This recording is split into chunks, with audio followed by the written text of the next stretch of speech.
Let me ask you something. What makes someone a leader? Is it the title or their email signature? The size of their office? The number of people on their team? Guess what? Most of the real leaders I met didn't have a manager in their title for a very long time. They were the ones stepping up in the crisis, listening when others were shouting, asking better questions instead of just giving answers. They weren't bosses, they were builders of trust, of vision, of momentum.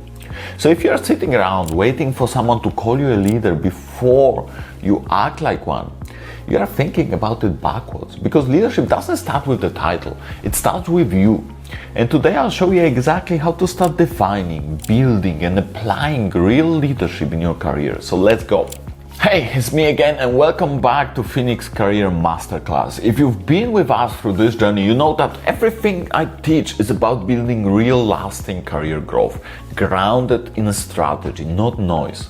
Today we are focusing on the one thing that will determine how far and how fast you grow, especially once you hit the manager state. We are talking about career leadership, not just the buzzword, not just the position, but the mindset, the evolution, and the development plan that turns high performance into high impact leaders. But first, let's remind ourselves of the system behind everything that you see in this masterclass, the career equation. It's not just formula, it's the map for your entire career strategy. Let's break it down again, because today we are zooming in on one piece of it. Problem. What problems are you solving and how difficult are they? Time, how fast and efficiently you solve them. Style, how do you work with others? How well do you influence, communicate and lead? Finally, promotion, how do you communicate your value and amplify your reach? Now, here's the thing. Your career growth happens in three major stages. Individual contributor, you focus on your execution and personal effectiveness. Manager, you lead others and become accountable for team outcomes, and your leadership effectiveness becomes more critical. And executive, you shape the direction of the organization and the strategy. Today we are stepping firmly into the second stage, the manager level. And here's the thing, the transition is very difficult, it's not automatic at all. Just because you got the title doesn't mean you are ready. Leadership at this stage is a skill set and you have to train for it. The position buys you a little bit of time to build your credibility as a leader, and that time is not long. So let's focus on that development plan now. As you move from individual contributor to manager, one part of this equation becomes the game changer, and that's style. Because it's no longer just about solving problems yourself. It's about helping other people solve them. It's about becoming the multiplier, not just the executor. And that's where the leadership comes in. We talked about two key frameworks, the product pyramid and the promotion ladder. Let's recap quickly because both shape how your leadership grows when it comes to your career. Product pyramid, it's problem solving, your ability to execute and deliver the results. Collaboration, your ability to collaborate, communicate and partner with the business. Finally, leadership, your ability to inspire, influence and build through other people. Promotion ladder, also three levels. Perception, how well you communicate internally. Networking, how you build relationships across and beyond your organization. And finally, the pinnacle, personal brand, how your expertise is seen within the industry outside of the company. In separate videos, we spoke about the learning and development plan for individual contributor. Check the link on your screen if you're at this stage. Today though, let's talk about what really changes when you move into the leadership role. As an individual contributor, your value came from your technical skills, your speed, your reliability, your personal effectiveness. But once you hit the manager level, the equation flips. Your core responsibility is building a team that can execute without you doing everything yourself. And that means one thing, influence becomes your currency. So how do you evolve? At the individual level, you had three stages. Now let's add two more from the manager level. Let's look at how your development plan needs to shift.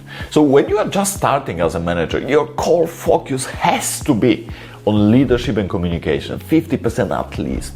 You are now the leader of the team. And leadership and communication are not areas that you can develop in a day. But as with everything else, you will experience learning curves. So at the beginning, it is critical for you to prioritize this area.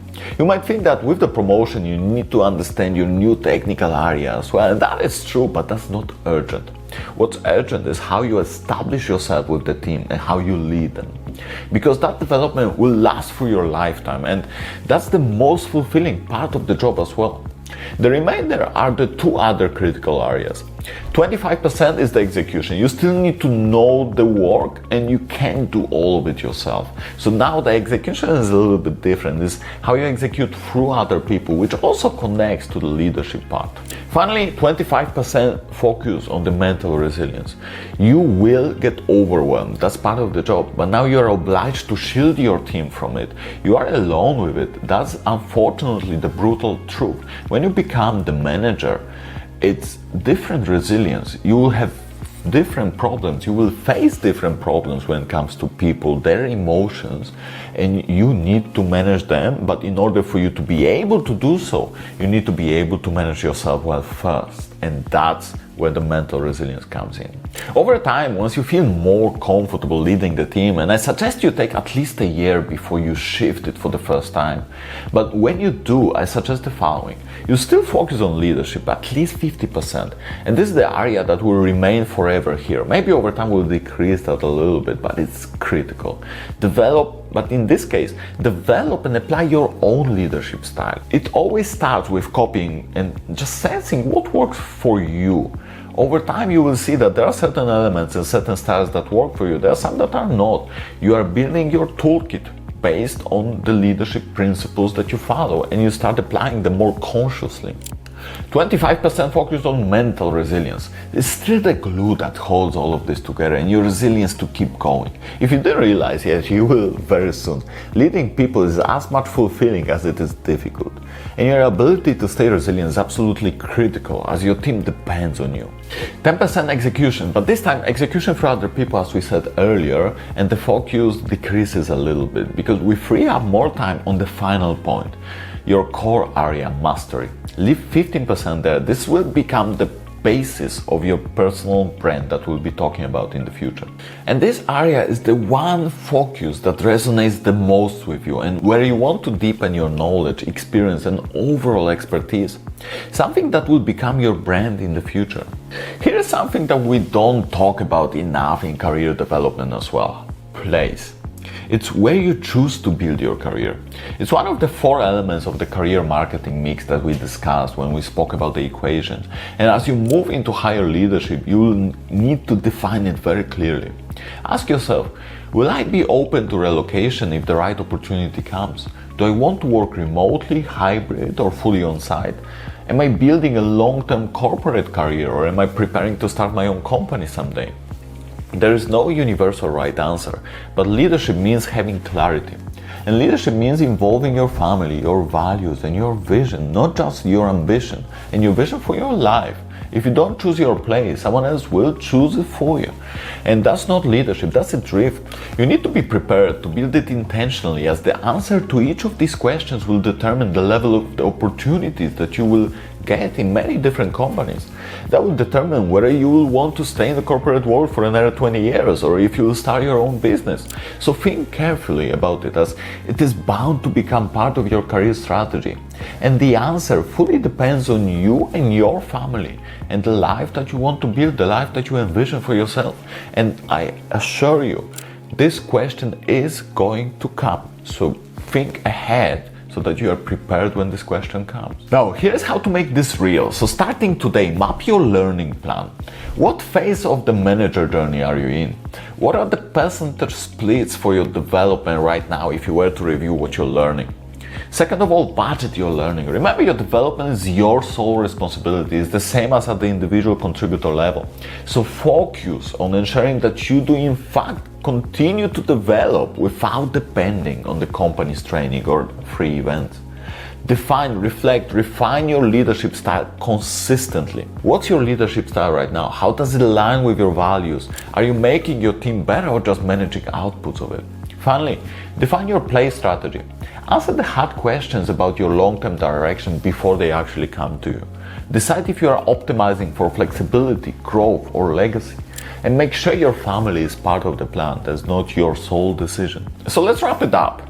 Leadership doesn't start when someone hands you a team. It starts the moment you decide to take responsibility, to take ownership for the energy, for the outcomes and vision around you. Leadership is not about control, it's about clarity. It's not about being loud, it's about being consistent. And it's not about having all the answers. It's about creating the space for better ones to emerge. So define your leadership now, before the title comes. And when it comes, you're already believing it.